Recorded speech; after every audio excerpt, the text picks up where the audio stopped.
De a las 20:15, parece ser que John Maynard Keynes está llegando a la China, ¿no? O eso podría uno en todo caso concluir cuando se entera de que ante la desaceleración de su economía, los chinos apelan a un doble estándar. Por un lado, reducir impuestos y por el otro lado, más gasto público. ¿Le suena la receta, no? Está en línea el economista director de posgrado sobre estudios en China contemporánea de la Universidad de La Plata, Gustavo Girado. ¿Qué tal? ¿Cómo estás, Gustavo? ¿Qué tal, Ricardo? ¿Cómo le va? Encantado de saludarte. Bueno, a ver, ¿qué ha pasado para que se desacelere la economía china? Primero una corrección, soy de la Universidad de Lanús. De Lanús. Sí. Está bien, de Lanús. Ha pasado algo que es bastante natural en economías que crecen tanto, que es que madura. En primer lugar, la maduración de la economía la lleva a que los parámetros se ajusten mucho más a lo que es una normalidad, como lo llaman ellos. Esto es que no crezcan tanto algunas variables, como por ejemplo las exportaciones o mismo las importaciones, e incluso la inversión doméstica. Y sí, por el contrario, compensando aquella desaceleración, crece el consumo doméstico. No se olvide que la economía china crece y crece mucho. El año pasado, durante el 2018, ha crecido el 6,6%, que es un equivalente hace 8 años a un 14%. Es decir, la economía china es gigantesca, en términos nominales y algunos reales dicen que es la más grande del mundo, y crecer a tasa del 6,5% promedio en los últimos 6 años es una bestialidad. Realmente es algo impresionante. Lo que está sucediendo es que algunas variables no crecen al ritmo que lo venían haciendo, entonces las tasas famosas de 2 dígitos a las que nos tenían acostumbrados sus exportaciones, por ejemplo, bueno, ahora son de un solo dígito, pero es un solo dígito bastante grande también. Ahora, el volumen y el tamaño, la extensión del mercado mundial es finita, por decirlo de alguna manera. ¿No significa esto también que la expansión china ha alcanzado un techo? Mire, creo que no, pero en todo caso le tomo la primera parte de su pregunta y sí estoy de acuerdo que no se puede expandir en forma infinita y todo tiene... Si China crece sin límite, claramente le está quitando espacio de mercado a otra economía, que eventualmente puede ser su cliente. Claro. Es decir, China tiene ese tipo de consideraciones y las tiene que hacer permanentemente, lo que lo hace objeto de negociación. Ahora, así como crece China, convengamos que hace un buen tiempo que la economía mundial o global no está pasando por un buen momento, por lo tanto los clientes naturales de China, los clientes históricos, no están traccionando tanto las ventas que hace China, por lo tanto la dinámica del sector externo chino es mucho menor. Y estas presiones, si se me permite una palabra delicada, que dada el tipo de relación que tienen con Trump desde hace un año y pico, básicamente desde que Trump asumió el mando, pero desde hace un año y pico de esta llamada guerra comercial, claramente ha tenido consecuencias y se le está pidiendo a China, con Trump a la cabeza, que compre mucho más productos de Occidente para compensar los déficits de balanza comercial de este lado del mundo, ¿no? Ahora, señalabas que en China se quiere incentivar el consumo interno, pero eso podría traer aparejado otro tipo de consecuencias, o sea, pérdida de ahorro, por ejemplo, ¿no? Sí, pero como estamos hablando de la economía que más ahorro tiene en el mundo, porque la tasa de ahorro de China es la más alta del planeta. Sí. Y la acumulación que ha hecho es formidable, ¿no? Sí, y eso claramente, como se imagina, le permite tener niveles de inversión muy altos. Pero esa tasa de ahorro justamente le trae algún serios problemas domésticos, digo. Una cosa es cuando vos estás dejando mucha gente de la pobreza, alejando a la gente de la pobreza, estás creciendo, eso es una economía en vía de desarrollo con mucho con mucho espacio, todavía mucho margen por crecer, y otra cuando ya están más cerca de los límites y ya muchos sectores están sobresaturados, tenés mucha inversión, algunos sectores que han crecido como para abastecer no solo su demanda interna, sino también todo el mundo, todo el sector externo, por ejemplo el hierro y el acero, ¿no? Básicamente el acero, que es un insumo industrial que depende mucho de la producción que haga China y lo cuanto exporte. Entonces, hay desajustes que tienen que ver con la dinámica propia de China.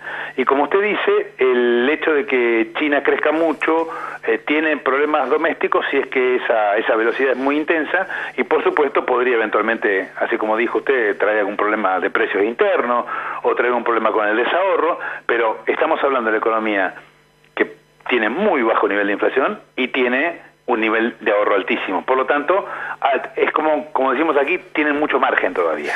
Claro, porque, digamos, una de las consecuencias, si nos atenemos a nuestra propia experiencia, que no es la más recomendable, ¿no?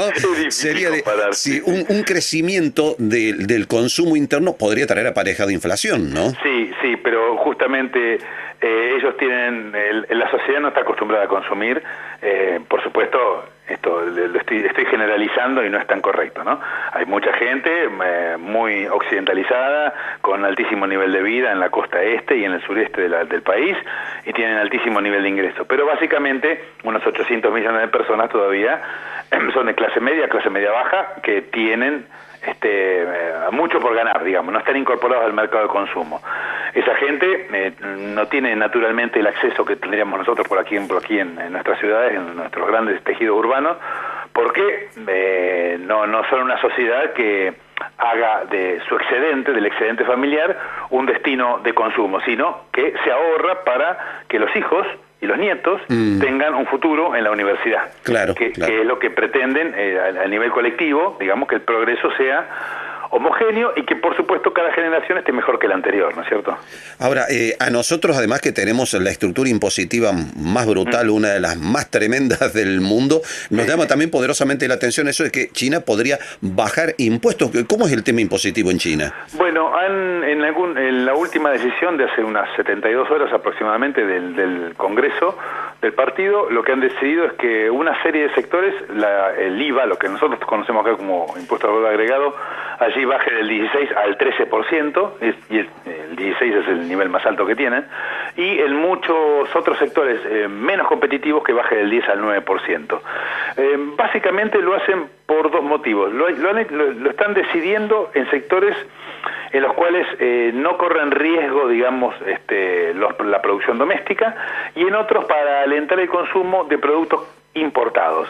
Sí. Parece raro, pero ellos necesitan incentivar... Sí que parece raro, sí. Claro, es que necesitan incentivar la importación justamente por estas razones políticas de que Occidente le pide que compre más. El tema de la balanza, sí. La balanza comercial. Claro. Que ellos el año pasado exportaron por $2,5 billones e importaron por $2 billones. Por lo tanto, la balanza comercial es de $500.000 millones positiva. Y es un tren que han puesto en marcha hace varias décadas y que no pueden detener porque son terriblemente productivos y dinámicos. Son muy competitivos en muchos segmentos manufactureros. Como ya son competitivos también en sectores de alta tecnología, la economía china no es algo que uno pueda, con un movimiento arancelario o de derecho de exportación, detener y hacer que cambien alguien que exporta, que de repente se convierte en importador, como sería aquí casi natural, ¿no? Como sucede aquí en la Argentina con tenés una industria textil determinada que en determinado momento vive para abastecer el mercado doméstico y quizás hasta exporta, y repentinamente con un cambio en la política comercial los mismos productores se convierten en importadores, ¿no? Cerrando la producción doméstica. Bueno, ese escenario ya es totalmente impensado.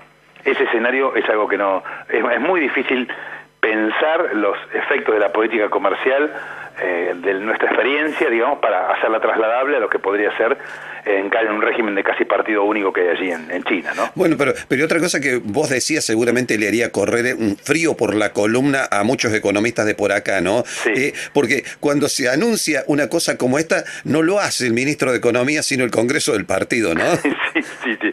Sí, ahí hay básicamente un estado paralelo vinculado al Partido Comunista Chino, que funge prácticamente como un poder ejecutivo con rango ministerial en paralelo dentro del partido, como si fuera el Estado Nacional. Y tienen mucha preeminencia porque fíjese que el preámbulo de la Constitución china del año 49 dice que el presidente de la nación tiene que ser un miembro del Partido Comunista. Entonces, el cambio no es posible en lo inmediato del régimen, que es de cuasi partido único, porque nominalmente hay como 7 o 8 partidos políticos en China, pero si la Constitución dice que el presidente tiene que ser un miembro del Partido Comunista, es como que hay que hacer otra revolución para que eso cambie, ¿no es cierto? Claro. La forma en que toman las decisiones es algo totalmente distinto a como como se lo hace en una democracia republicana o cuasi republicana, como tenemos nuestra experiencia aquí en Occidente, y el régimen de partidos es bastante diferente. Eso hace que el debate tenga otras características y nosotros seamos testigos de este tipo de supuestamente una asamblea en la cual se discuten entre los 3.000 y pico delegados cuestiones que ya están ampliamente tratadas y decididas por el Politburó. Las máximas autoridades chinas ya llegan a estos congresos con las decisiones tomadas y simplemente se hace una gran presentación en sociedad de las decisiones que ya se tomaron al interior del partido. Vos mencionabas recién justamente el tema del salto tecnológico, ¿no? Y sí, el punto es cómo impacta en todo esto y en la relación de China con el mundo la crisis desatada a partir de la embestida norteamericana contra la empresa Huawei, ¿no? Sí, es justamente lo que me estoy dedicando en los últimos meses. Le estoy siguiendo de cerca, estoy muy atento al tema porque estoy muy sorprendido. Sucede que desde hace varios años yo vengo siguiendo el tema del escalamiento tecnológico de la industria manufacturera china, es decir, cómo ellos han ido progresando en sectores manufactureros al punto tal que hoy compiten en segmentos de alta tecnología con los productos que provienen de las economías más importantes del mundo.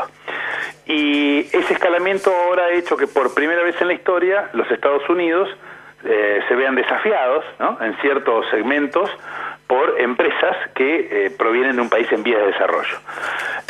Sucede que esas empresas han crecido, primero se han originado al calor del Partido Comunista Chino, se han originado con mercados cautivos y han sido muy estimuladas y han hecho muchas cosas que antes habían hecho los norteamericanos, que habían hecho los japoneses, que habían hecho los británicos, que es copiarse, que es comprar y desarmar los productos para ver cómo están hechos, que es aprender haciendo, y se han insertado en las famosas cadenas globales de valor con mucho apoyo estatal, con mucha política de compra nacional, es decir, estamos hablando siempre de mucho Estado, ¿no?, con una fuerte presencia estatal.